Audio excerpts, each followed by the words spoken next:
Before live service games like Anthem, before the lies of No Man's Sky, there was Aliens, Colonial Marines.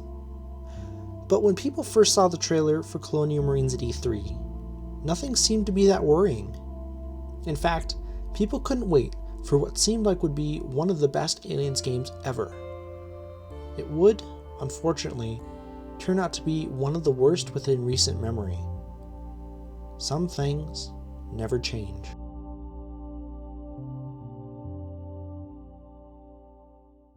Bad games and troubled development tend to go hand in hand.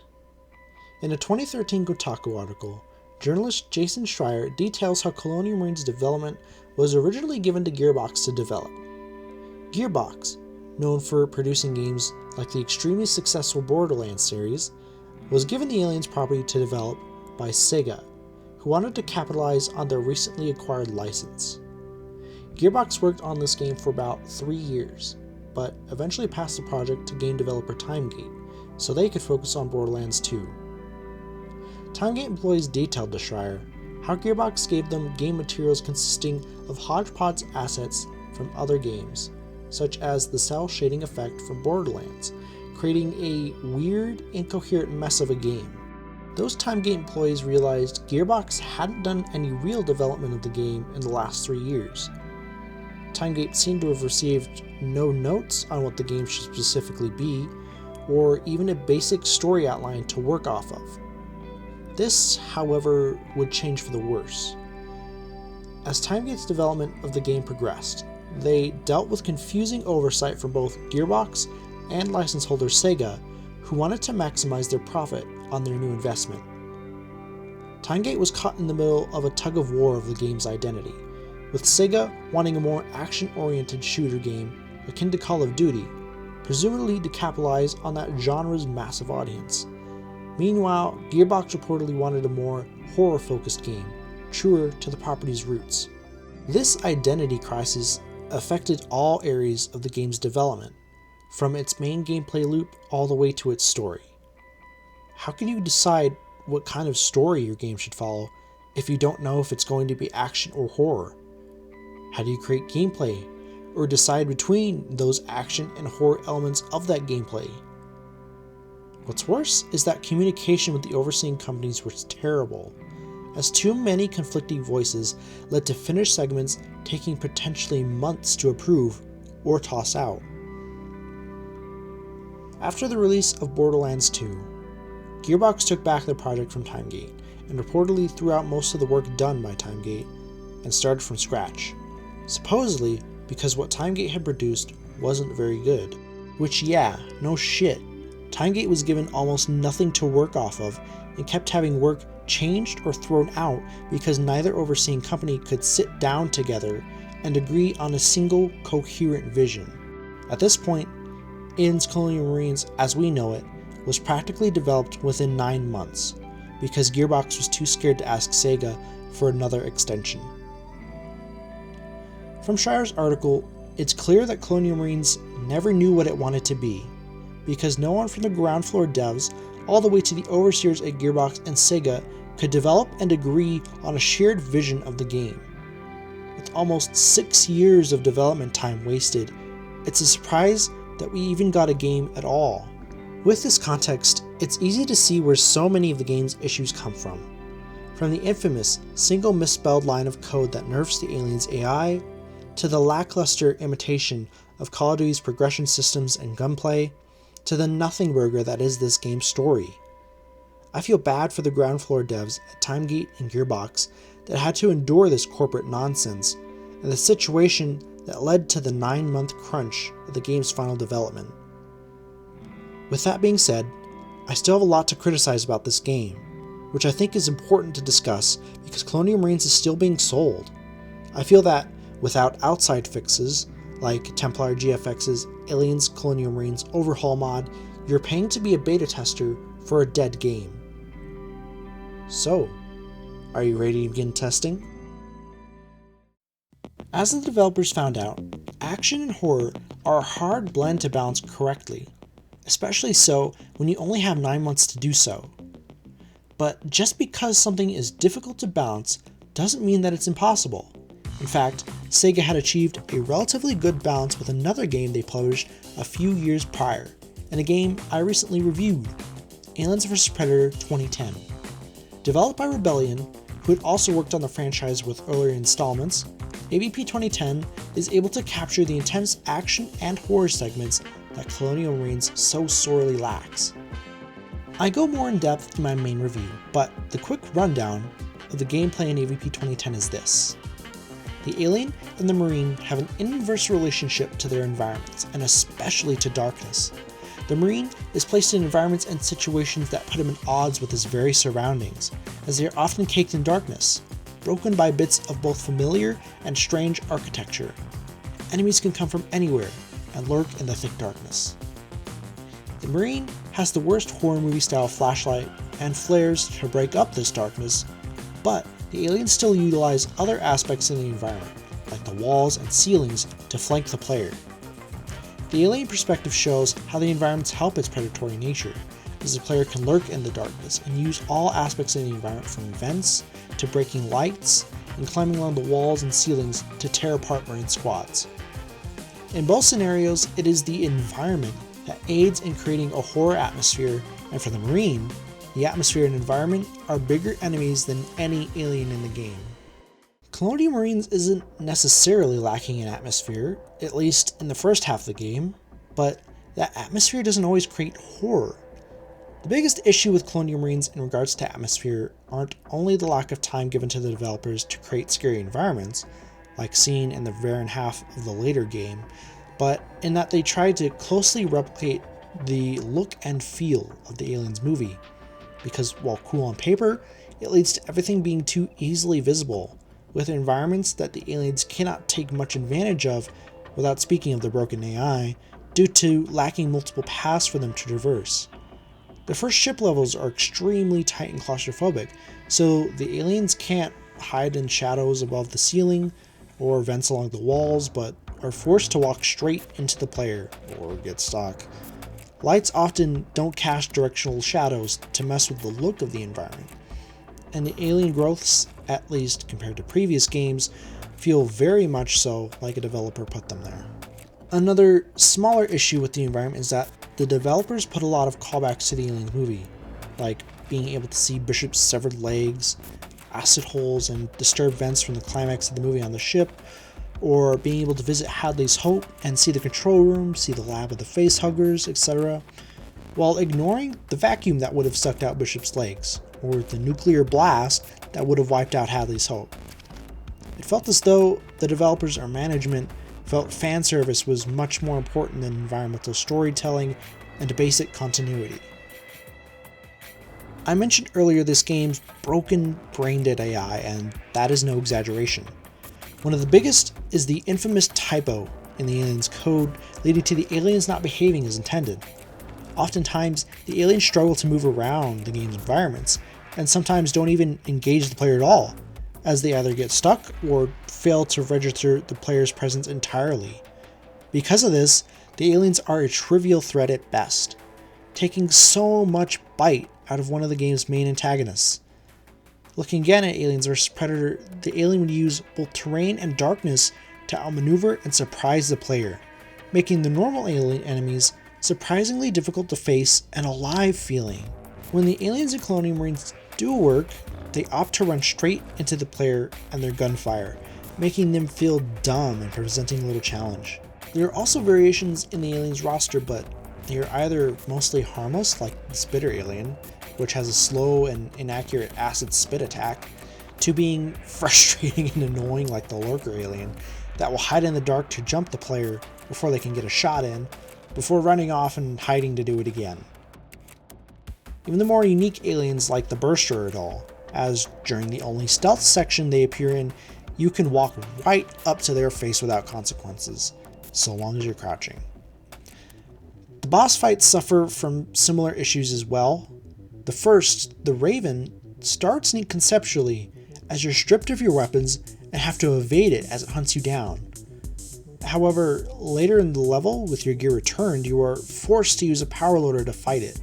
This boss fight is frustrating because of how clunky it is. The power loader only has 2 attacks, which you spam at the Raven what felt like dozens of times before killing it. The real threat wasn't the Raven itself, but the 2 constantly respawning aliens that like to make you a priority target. Those aliens are difficult to see in the power loader, more difficult to hit, and can completely wreck you if you can't kill them. Your AI Marine companions are useless during this fight, an issue I'll touch on later, but can occasionally draw the attention of these aliens. The next, slightly better boss fight is against the Rhino alien, which charges at you and uses slam attacks if you get too close. Free of the power loader, this fight would be a lot more interesting if the arena were actually designed for it. Video games have used the charging boss trope for years, typically providing a wide open arena so nothing can impede the boss's movement. Colonial Marines throws that out the window by throwing us in an arena cluttered with objects, making it so that the already taxed AI struggles, and I beat the Rhino by calmly walking in circles around an APC, chucking explosives at it while it struggled and failed to walk around it. The last fight against the Alien Queen can hardly be called a boss fight, as you clunkily dodge the Alien Matriarch as she looks for you under the arena's debris, and flip a series of switches to activate a cargo loader to eliminate her. Maybe it was the difficulty I played on, but it was difficult to actually evade the Queen's detection to hit the switches, but even then, that's all there is to this boss fight, and that hardly took 10 minutes.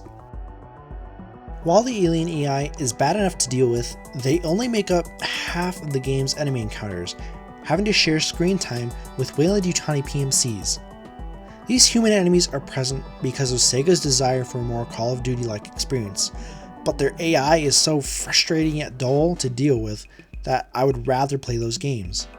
The biggest issue with the PMCs is that they hardly react to anything other than the player.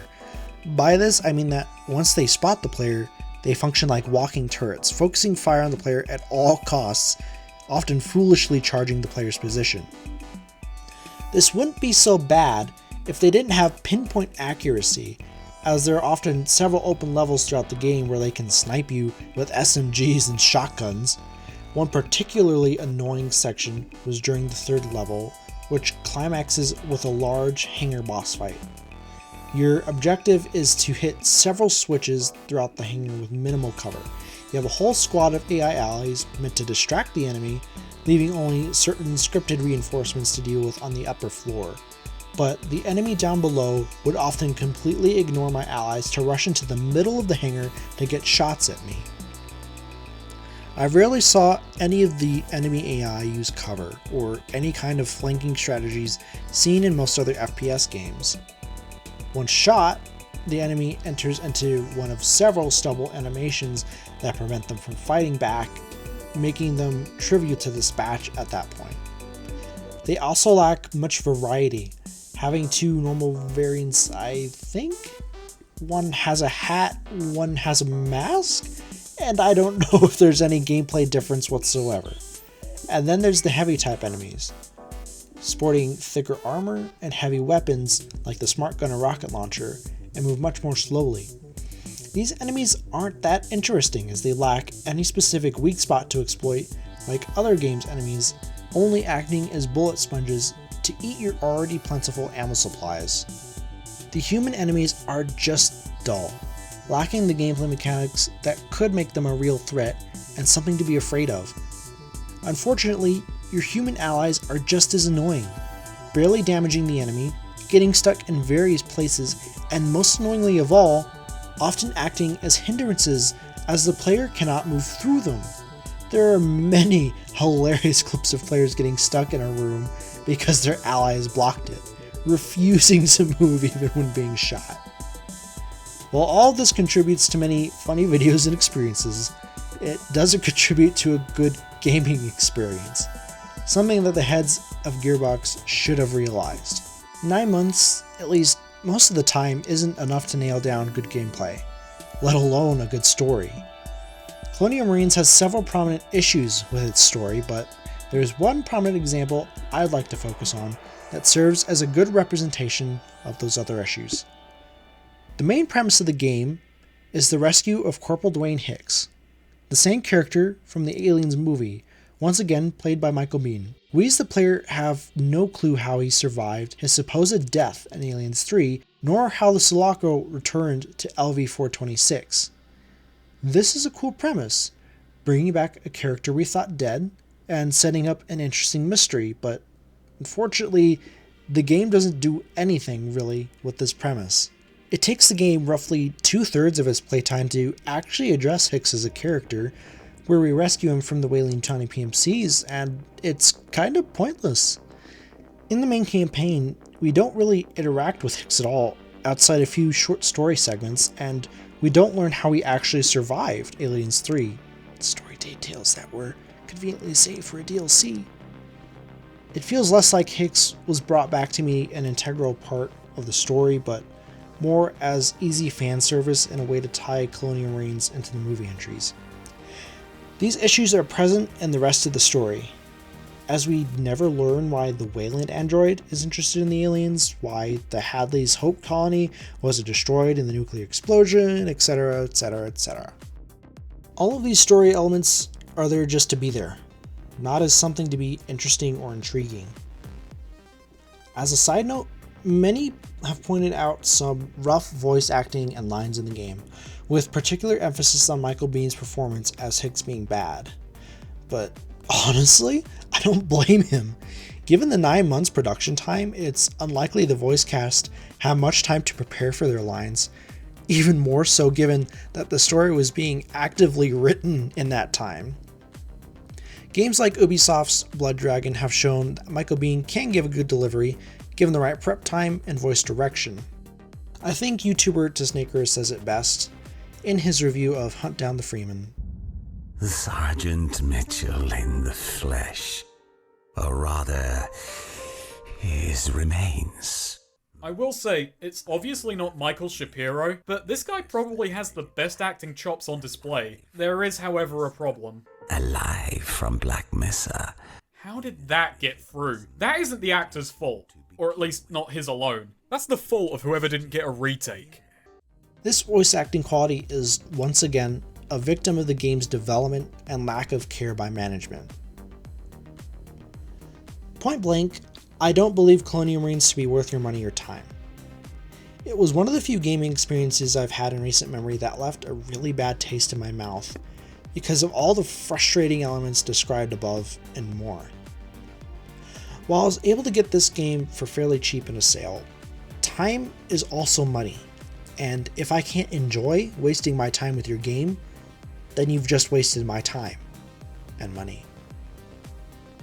If you're considering getting Colonial Marines, have a PC, and are willing to mod the game into a bit of a more enjoyable experience, I highly recommend checking out Templar GFX's Aliens Colonial Marines Overhaul, which improves graphics, gunplay, and AI. It doesn't and can't fix everything, but it's still a much more enjoyable experience than the base game. I'll leave a link to the mod down below. We've once again come to the end of another review. Thank you so much for wasting your time with me, and I hope you enjoyed doing so. See you in the next video. Watch this! Keith, wait!